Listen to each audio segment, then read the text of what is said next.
Dean Reynolds is in Altoona, Pennsylvania, where Donald Trump will campaign this evening. You know, Dean, this is not the first time that we've heard Donald Trump, sort of claim maybe he was joking or being sarcastic. People didn't understand his sense of humor after a controversial statement that doesn't go over well. It's the sort of response that, clearly the people who already support him are okay with. But now he's embarking on a stretch of states where he's trying to win over possibly new supporters and just sort of saying, that was just a joke. Don't you get my sense of humor? Is that really going to work? Well, right. I mean, it does one thing. It injects this sort of language into the conversation. Obama, ISIS. Obama founded ISIS. And then he comes back several hours, if not days afterwards, and says this was all sarcasm.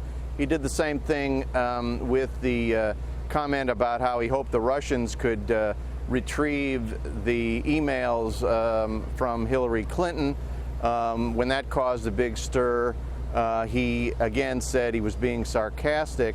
Donald Trump is injecting these ideas, though, into the mainstream, whether he says they're sarcasm or whether he says he was joking. Often his supporters will say, well, it was just a joke that went wrong. It does get out there and people start to hear it. And that's clearly what I think is the intention. Whether that turns off moderate voters, more well-educated voters, we'll have to see. Yeah, and he has been making appearances in several swing states all week long. Pennsylvania is certainly one of them. Outside of Philadelphia, maybe Pittsburgh, these are the areas that he really needs to win. How's he doing? What is the likelihood, do you think, of him winning over some new voters in these swing states? I know the polls don't look so good. Well, the polls don't look so good now, but it's August. There's plenty of time for him to make up ground and to do it very quickly. But Pennsylvania is exactly the kind of state with exactly the kind of voters to which Donald Trump has been appealing since he began this campaign. Disaffected, blue-collar folks who are worried or anxious about their employment prospects, about the future for their children. He's hoping to tap into that